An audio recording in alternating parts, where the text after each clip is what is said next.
안녕하세요. Hello everyone. This is Serena and welcome back to Fantastic Korean Dishes, where we cook up simple but delicious Korean meals.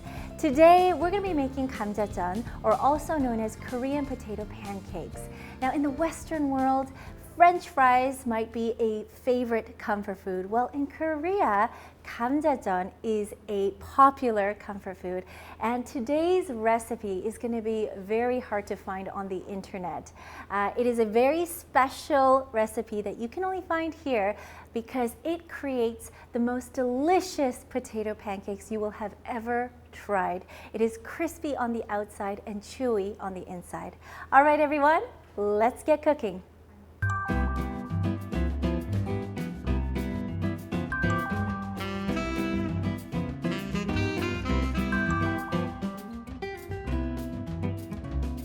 So for this recipe, you're going to need 2 potatoes. In Korea, we often use sumi potatoes for Gamja Jeon. These are also known as superior potatoes. The reason we use sumi potatoes is because of the high starch content, and that is our secret ingredient, which I'll tell you about later. So we're going to wash and peel these. So you want to wash your potatoes under cold running water and really use your fingers to get in the grooves and get out all that dirt. So we're going to peel the potatoes with a peeler. Now peeling potatoes is a little bit tricky sometimes, especially because it can get a bit slippery. So what I like to do is peel the top first and the bottom, and then after you've done that, work your way from the top to bottom and turn the potato around slowly. You can pretty much use any kind of potato. There are so many different varieties, and if you really like this recipe, you should definitely give it a try with a different type of potato. It's definitely going to give you a different taste. Okay. So we're going to grate our first potato. Just push it on my grater. And this requires a lot of strength. So instead of just using your arms, what I like to do is kind of push with my body. Turn it over and grate it on the other side. So you won't be able to grate everything and you'll end up with like a tiny piece, but that's okay. And when you open this, you're gonna have your grated potato. We're just gonna take the excess here and put it all in. And the grated potato is gonna give that chewy texture.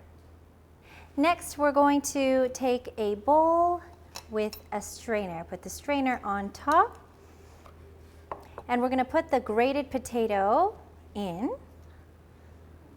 And as you can see, there's already the water from the potato that's coming down. But we're going to add a little bit more water, just slightly on top. And what we're doing right now is collecting the starch from this potato. So eventually, once everything's drained, we're going to throw the water out, and we're going to have the starch that's going to collect at the bottom of the bowl. So we'll leave this to the side. Next, we're going to thinly slice or julienne this potato. Now, if you're great with the knife, by all means, you can julienne it with a knife, but I personally find that it's so much easier to use a mandolin slicer. Just be very, very careful when you do use one because they are very, very sharp. So again, I like to use my Mickey Mouse gloves.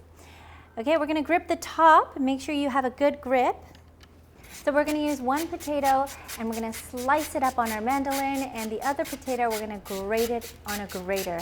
And the sliced potatoes are going to give that crispy texture, and the grated potato is going to give that chewy texture.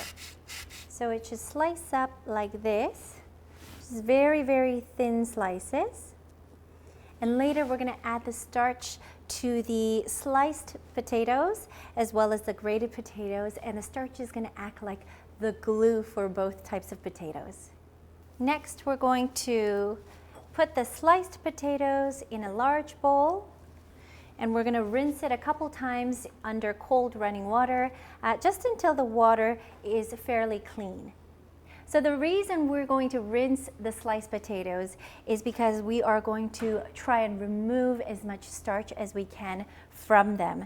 Starch tends to give like a chewy texture, and we want these sliced potatoes to be extra, extra crispy. So this step is what is going to help make these pancakes so crispy and golden brown.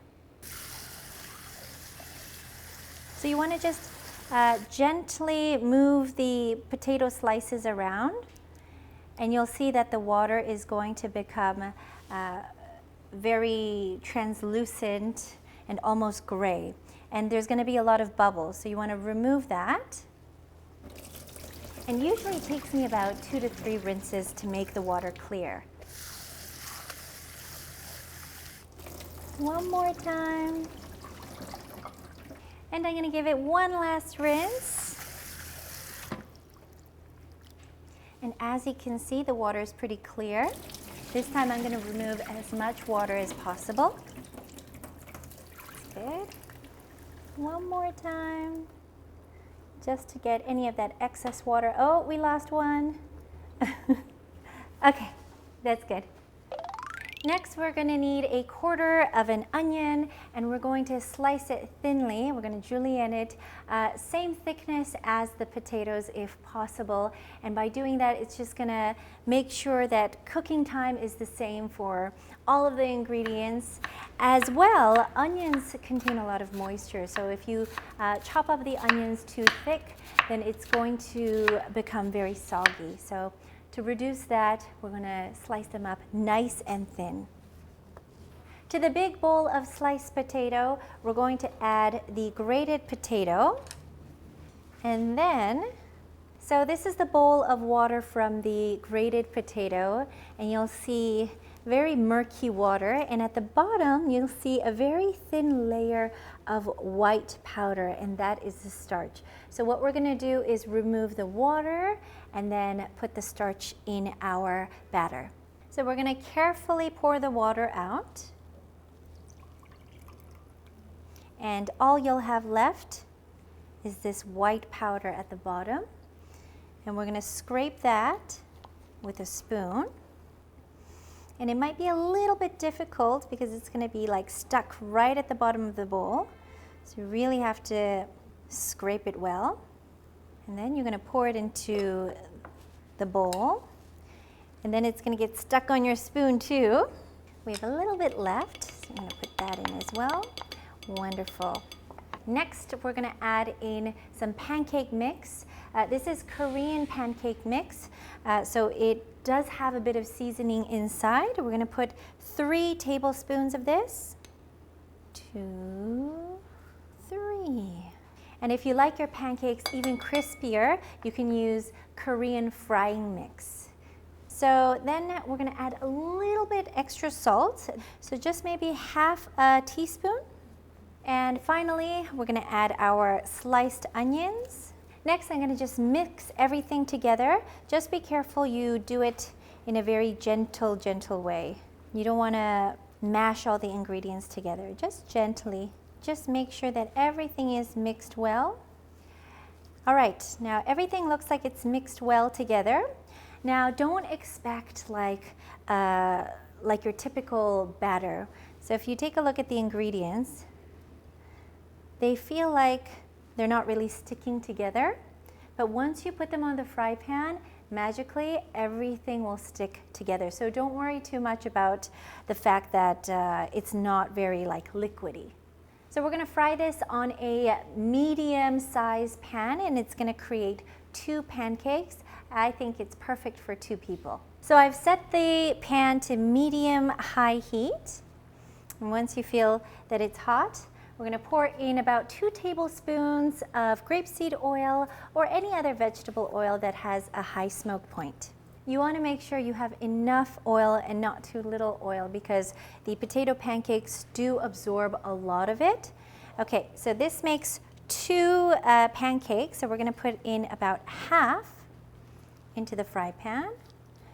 And the starch tends to settle down at the bottom, so make sure you lift the bottom and just kind of give it a nice toss before you put it in the pan.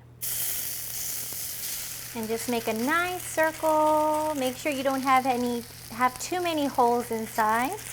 You don't want it to be too thick, So Koreans love to have these sort of vegetable pancakes when it rains because they think that the sizzling sound of making these pancakes sounds like the pitter-patter of rain. But yeah, also on rainy days it's a bit cold and it's nice to have something a bit warm. It's also especially tasty with a nice cup of makgeolli as well. So that's a common pairing, makgeolli and jeon or pancakes. So when you feel like there's not enough oil, you can add just a little bit around the edges. And that's just going to make sure that it doesn't burn. Okay? Now once you see brown around the edges, you know it's ready. We're going to take a spatula like this, put it under, and flip. Oh, it's perfect. Okay, we're going to let that cook again for another few minutes. So I think it's ready. It looks absolutely amazing. Okay, now we're going to make this sauce for this, which is a very, very simple recipe. And it's nice to have a little bowl like this.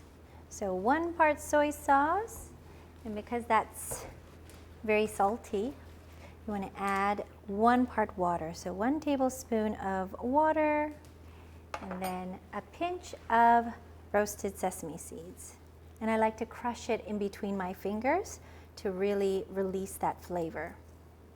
Okay, and that's it. Okay, we're gonna give it a little taste. Okay, just kidding, not a little taste. I probably will finish the entire plate. Okay, so we're gonna split it with our chopsticks. Look at that. Look how beautiful that is. We're gonna just dip it in the soy sauce just a little bit.